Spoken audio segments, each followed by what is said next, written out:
Dia bukan bintang utama, bukan juga pencetak gol ulung, tapi dia tuh yang ngendaliin semuanya. Nah, kali ini kita bakal bongkar kisah Vitinha yang gak banyak orang tahu. Oke, coba bayangin ini. Tanggal 19 April 2026. Momen yang bikin deg-degan buat Paris Saint-Germain. Salah satu pemain kunci mereka, Vitinha, harus ditarik keluar lapangan. Pergelangan kakinya cedera. Buat sebagian orang, ini mungkin cuma insiden biasa ya. Tapi buat yang bener-bener ngerti, ini bisa jadi awal dari masalah yang sangat besar. Kenapa cedera satu pemain ini jadi berita gede? Karena Vitinha ini bukan pemain sembarangan. Dia adalah sosok sentral dari sebuah revolusi di klubnya, pemain yang diam-diam jadi incaran klub-klub raksasa dunia. Jadi, siapa aja sih yang ngejar-ngejar Vitinha? Jawabannya mungkin bakal bikin kalian kaget. Yuk kita lihat seberapa besar nama-nama yang menginginkan dia. Menurut laporan ESPN, raksasa Spanyol, Real Madrid, ngelihat Vitinha ini sebagai kepingan puzzle yang hilang dari tim mereka.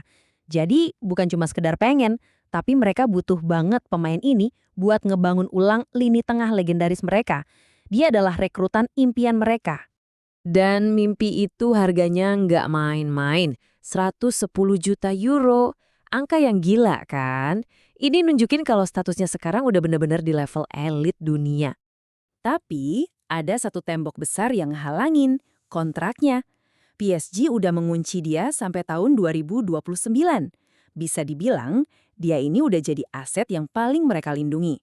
Hampir mustahil buat direbut. Pertanyaannya, gimana Vitinha bisa sampai ke level ini? Perjalanannya itu sama sekali nggak mulus loh. Justru, ada satu momen di masa lalunya yang hampir aja menghancurkan karirnya.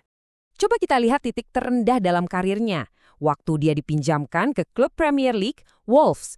Di sana, di liga yang terkenal paling keras di dunia, dia dianggap gagal total. Tapi, justru dari sinilah titik baliknya dimulai. Nah, disinilah jeniusnya PSG kelihatan. Waktu Wolves ngelihat pemain yang dianggap terlalu enteng, yang cuma dikasih main 5 kali sebagai starter, PSG malah ngelihat seorang seniman di lapangan. Wolves nganggap masa peminjamannya itu gagal total dan gampang dilupain. Tapi PSG justru ngelihat potensi seorang playmaker bayangan yang kuat banget di bawah tekanan. Calon masa depan lini tengah mereka gitu. Vitinha sendiri ngaku kalau masa-masa di Wolves itu bikin dia frustrasi berat. Tapi dia nggak nyerah. Dia justru jadiin penolakan itu sebagai bensin buat ngebuktiin kalau penilaian mereka semua salah. Jadi, gimana ceritanya transformasi luar biasa ini bisa terjadi? Gimana caranya pemain buangan Premier League ini bisa jadi detak jantungnya Paris Saint-Germain? Jawabannya, dia adalah mesin tak terlihat PSG. Dia mungkin gak sering cetak gol spektakuler atau pamer dribble yang heboh, tapi dialah yang ngatur semuanya dari belakang. Dia yang nentuin kapan permainan harus cepat atau lambat, dia yang nyiptain ruang buat temen-temennya, dan dia jadi pusat ketenangan di tengah-tengah tekanan. Dia itu dalangnya. Perannya ini sering disebut playmaker bayangan. Ini bukan soal jadi bintang utama, tapi justru soal gimana caranya bikin pemain lain bersinar. Ini adalah seni mengendalikan permainan dari balik layar pakai kecerdasan yang luar biasa.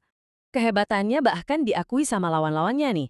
Manajer Liverpool setelah timnya dibuat nak berkutik sama Vitinha, cuma bisa bilang, dia ngingetin saya sama Xavi dan Iniesta.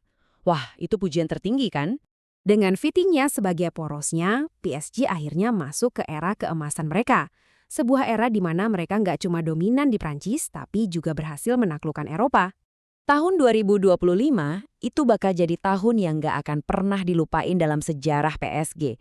Dengan Vitinha sebagai konduktornya, mereka berhasil sapu bersih 6 trofi. 6! Termasuk piala yang paling mereka impikan selama ini, Liga Champions. Dan dunia pun akhirnya mengakuinya. Dia berhasil menempati peringkat ketiga dalam voting Ballon d'Or, sebuah penghargaan yang cuma bisa diraih sama pemain-pemain terbaik di planet ini. Pengakuan mutlak atas kehebatannya. Kehebatannya nggak berhenti di level klub aja. Dia juga jadi jantung dari tim nasional Portugal, membentuk salah satu trio gelandang terbaik di dunia, dan berhasil bawa negaranya jadi salah satu tim terkuat. Tapi, Vitinha itu tipe orang yang nggak pernah puas. Buat dia, kesuksesan hari ini cuma pijakan buat lompat lebih tinggi. Dia selalu nantang dirinya sendiri dan timnya buat meraih sesuatu yang lebih besar lagi. Nah, jadi apa langkah selanjutnya buat Vitinha? Apakah dia akan terus di Paris dan jadi legenda yang membangun dinasti di sana? Atau apakah suatu saat nanti dia akan mencari tantangan baru, menjawab panggilan impian dari klub lain? Cuma waktu yang bisa jawab. Tapi satu hal yang pasti, seluruh dunia akan terus memperhatikan setiap langkahnya.